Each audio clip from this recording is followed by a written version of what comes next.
So this is December, 26 or so miles south of Marfa, Texas. I'm hunting down here with a friend of mine, Dylan Wallace. We've hunted together several times and never been down into Texas before. This is an area that I've been to one time before. Dylan and I were talking, we had a chance to come down here and do on a mule deer and aoudad combination hunt, and it was really kind of sounds exciting. And as you know, the weather in Colorado has been relatively cold here lately, and 60 degrees in December sounded kind of pleasant. Anytime you get to hunt with Russell, that's a pretty big deal. I mean, you're going to learn a lot. It's like going to deer school when you're going out with Russell. You just can't find anybody better to get you on deer.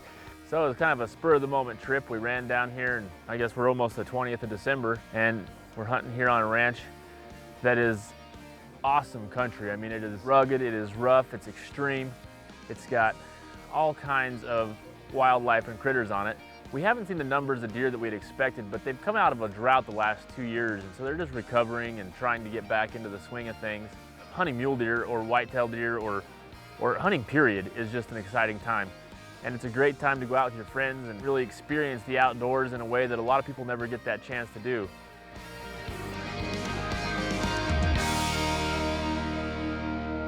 Came by here earlier this morning and there was a really nice buck that was moving across this ridge right here, and he went down in this draw and we haven't seen him come out.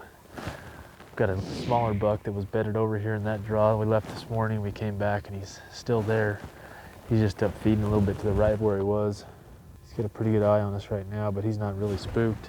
We watched this spot pretty good this morning. We never saw that big buck come out of here, so he's either right down here below us in one of these little draws, or else he fed into this ravine and is out the backside, but you know, he wasn't really spooked that bad.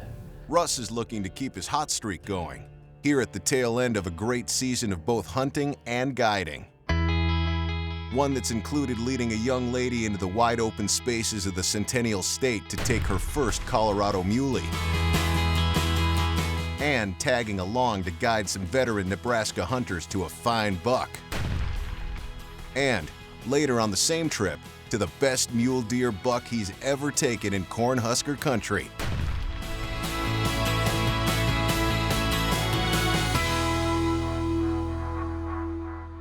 You know, this country we're in here, far west Texas, it looks like there's no place for a deer to hide, but you can see they can blend in like nothing. They've got great camouflage for this country. It's just gonna be a matter of letting our eyes do the work out here, I think. Host Russ MacLennan is down deep in the heart of Texas, not far from the Mexican border, on a low-fence, free-range mule deer and aoudad hunt. And he's doing it with a good friend and longtime hunting partner, Dylan Wallace. It's extremely rugged. It's a very desert climate that has a lot of volcanic rock, a lot of topography, a lot of canyons and steep draws, and some really sandy, kind of dry, arid country with clump grasses. And you know, this place is still a working ranch and it's well watered. That was one thing that we've noticed. This is one thing that will draw us back always is that, you know, when you get into this big open vast country like you can see behind me, it really kind of gets your blood flowing for how things used to be instead of just hunting the little, you know, 1 or 2 acre plots.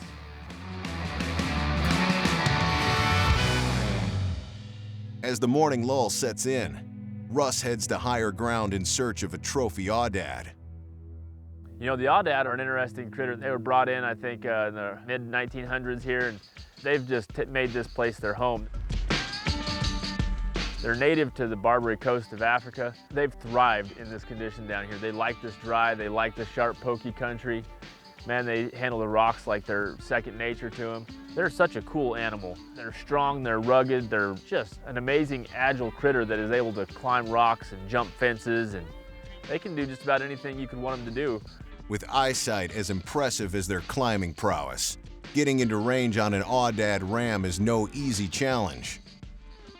Aoudad is kind of it's a tricky animal to hunt. They prefer high country. They're definitely not going to be one of your easier animals to hunt. They're going to be tops of ridges, probably some of the highest, rockiest, nastiest terrain that you can find is where they're going to hang out.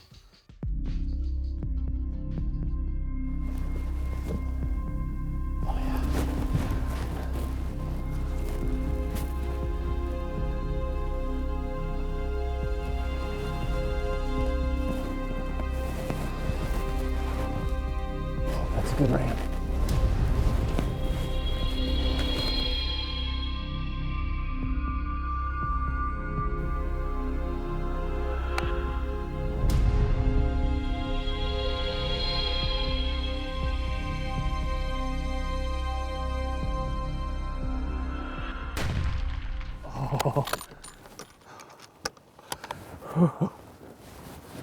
Yes, yes, yes, yes.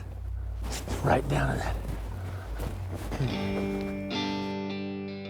In my mind, they're probably a really underappreciated animal for West Texas because they bring something to this country that, you know, it really has become their native home. If you haven't ever had a chance to come down and hunt these aoudad in this terrain, that you would really find it to be a challenging and exciting hunt. Yeah, come out here to West Texas, chase mule deer, and little added bonus. Nice aoudad. These critters are so cool. Big old bases on him. Man, they're tough. Well, I better get him skinned because I'm about to my magic hour for mule deer time too.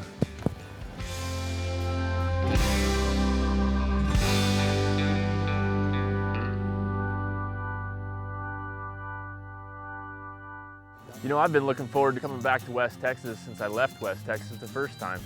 And I was really excited to come back and hunt with a friend of mine, somebody that, you know, we get to see each other a lot, but we don't get to hunt together a lot. And you know, Dylan's a great shot and a good friend. We've hunted together for probably the course of 10 years, but I can really count on probably one hand the time that he and I have been able to go out and hunt together. It's prime time for mule deer as Russ and Dylan head out for the evening hunt. After Russ took down a trophy aoudad, now it's Dylan's turn to be the trigger man. Last week when we were in Colorado, barring the fact that it was almost 90 degrees colder than it is right now, we saw a lot of our deer were all herded up. We're definitely kind of in their winter feeding patterns. You get down here and these deer are still kind of spread apart. You know, we've seen 1 or 2 does here, we've seen a buck over here. I would think these deer are kind of in the post rut. So I think we're gonna have to do a little bit more work. You know, both parts of the country are coming off of a drought. This place down here was in such bad shape 2 years ago and even last year that it's nice to see a little grass starting to come back, and if they can follow up with another good moisture season. You know, I see a lot of young deer, and deer look like they're in pretty good shape right now, so hopefully they're able to bounce back just like we have. I wouldn't say I was nervous, or I wouldn't say I was concerned about whether or not we were going to find these big bucks. I think the bigger thing was if we were going to have time to find these big deer.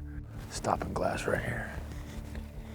We spotted one doe from probably a little over a mile away. She was in cover. All you could actually see was probably 3/4 of the top of her head and her ears, and that was about it.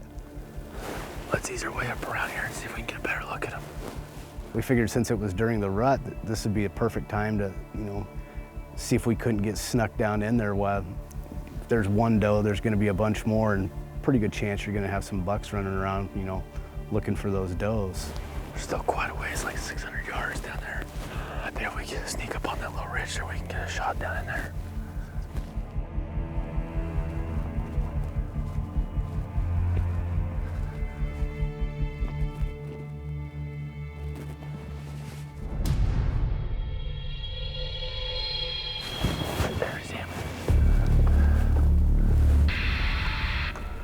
You got him, he's right behind that doe in that thicket. You had him right there.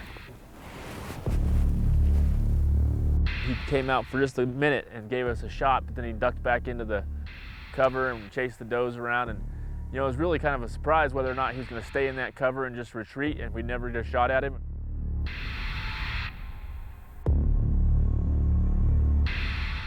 All right, wait till he clears that thicket. Wait till that brush is out of his way. All right, anytime.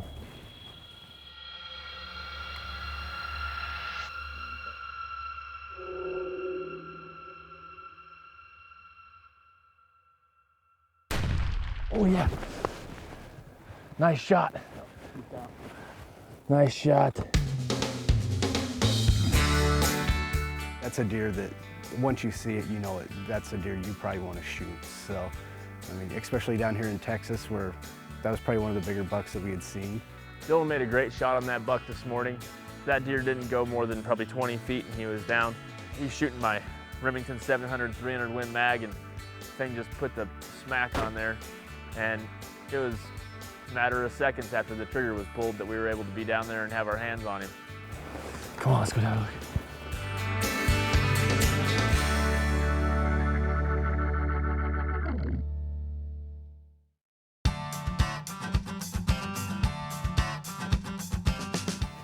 think that buck's just lit around this hillside where we shot him. I think he's down pretty hard. It looked like a solid shot. We'll just sneak up along here and make sure and go have a look at this big sucker. Sounds good. Awesome.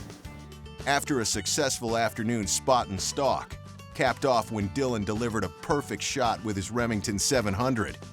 It's every hunter's favorite moment, grabbing hold of those big, heavy antlers. I had him marked right off that edge of that little scrub going up the hillside here. So he's got to be close. Why don't you go ahead and stay ahead of me here. Oh.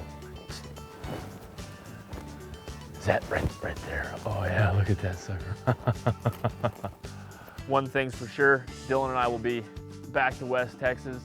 You know, we've seen some really good mule deer at a long distance, and it'll be really fun to see what these deer do as they have a little time to recover from this drought. And as you can see, there's getting to be a lot of ground cover and feet on the ground here, and the deer are in really good shape, the ones we've seen.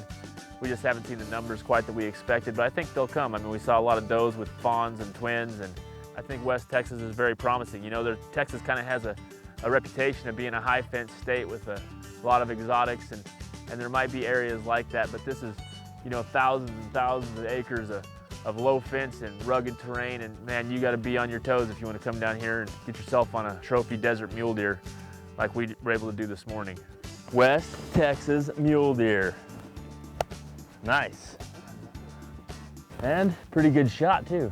He does have good mass for, I mean, it's amazing what we've seen quite a few deer, but we've had trouble finding these big bucks.